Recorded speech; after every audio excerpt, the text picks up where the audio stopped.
CM Nitish को salary के साथ मिलेगा पेंशन का भी लाभ, जाने कितनी मिलेगी कुल रकम। बिहार की राजनीति में ऐतिहासिक दिन रहा 20 नवंबर। जदयू नेता नीतीश कुमार ने गुरुवार को 10वीं बार बिहार के मुख्यमंत्री के रूप में शपथ ली।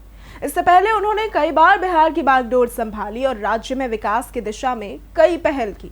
मुख्यमंत्री बनने के साथ ही नीतीश कुमार को सरकारी तौर पर वेतन और पेंशन सहित कई सुविधाएं भी दी जाती हैं।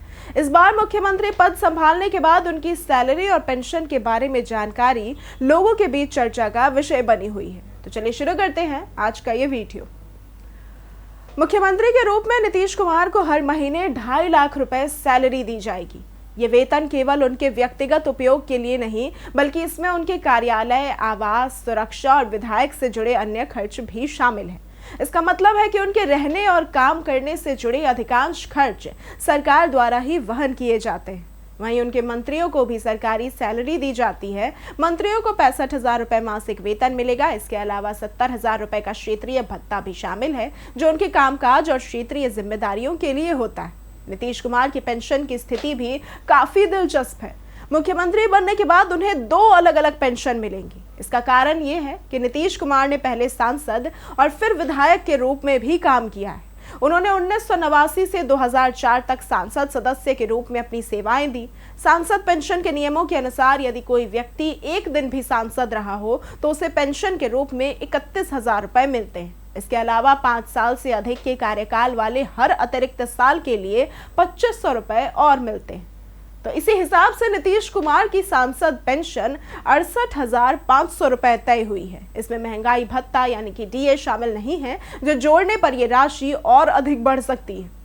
विधायक पेंशन का लाभ भी नीतीश कुमार को मिलेगा। उन्होंने अपनी राजनीतिक जीवन की शुरुआत 1985 में विधायक बनकर ही की थी। इसके बाद 2004 में वो विधान परिषद सदस्य बने। पेंशन के नियमों के अनुसार विधानसभा और विधान परिषद के सदस्य दोनों को समान माना जाता है। उनके पहले कार्यकाल के लिए उन्हें बेस पेंशन 45,000 रुपए मिली थी और इसके बाद 2005 से 2025 तक विधायक के रूप में 21 साल पूरे करने पर उनकी कुल विधायक पेंशन 1,38,000 रुपए हो जाती है। इसे सांसद पेंशन के साथ मिलाने पर नीतीश कुमार की कुल पेंशन 2 लाख रुपए प्रति माह बनती है।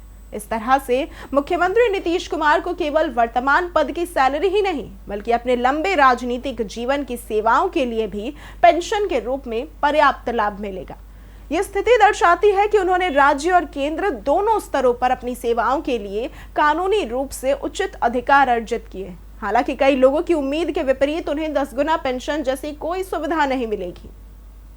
नीतीश कुमार की यह सैलरी और पेंशन व्यवस्था न केवल उनकी राजनीतिक उपलब्धियों का प्रतिबिंब है, बल्कि ये भारतीय राजनीति में वरिष्ठ नेताओं के लिए मिलने वाले पारिश्रमिक और सम्मान को भी दर्शाती है। मुख्यमंत्री के पद पर रहते हुए उनकी जिम्मेदारियां बहुत बड़ी है और उनके वेतन तथा पेंशन के लाभ उनके काम और अनुभव का सम्मान है। इस बार नीतीश कुमार के 10वीं बार मुख्यमंत्री बनने के साथ ही बिहार की राजनीति में स्थिरता की उम्मीद बढ़ गई है। उनके अनुभव और लंबे राजनीतिक करियर को देखते हुए ये कहा जा सकता है कि राज्य की नीतियों और विकास योजनाओं में निरंतरता बनी रहेगी। सैलरी और पेंशन की ये जानकारी आम जनता के लिए भी रोचक है, क्योंकि ये दिखाती है कि सरकार अपने वरिष्ठ नेताओं के कामकाज और सेवाओं के लिए किस तरह से सम्मान और वित्तीय सुरक्षा प्रदान करती है। नीतीश कुमार की सैलरी और पेंशन के आंकड़े ये स्पष्ट रूप से बताते हैं कि उनके पास वित्तीय सुरक्षा का एक मजबूत ढांचा है, जो उन्हें उनके राजनीतिक और प्रशासनिक कर्तव्यों में स्वतंत्र रूप से काम करने की सुविधा देता है। इससे ये भी जाहिर होता है कि वरिष्ठ नेताओं को लंबे समय तक सार्वजनिक सेवा में रहने के लिए कानूनी रूप से उचित लाभ मिलते हैं। अगर आपको आज की ये वीडियो पसंद आई हो तो इस वीडियो को लाइक करें, ज्यादा से ज्यादा शेयर करें और हमारे चैनल को सब्सक्राइब करना ना भूलें। आज के लिए सिर्फ इतना ही। वीडियो हमारे साथ बने रहने के लिए धन्यवाद।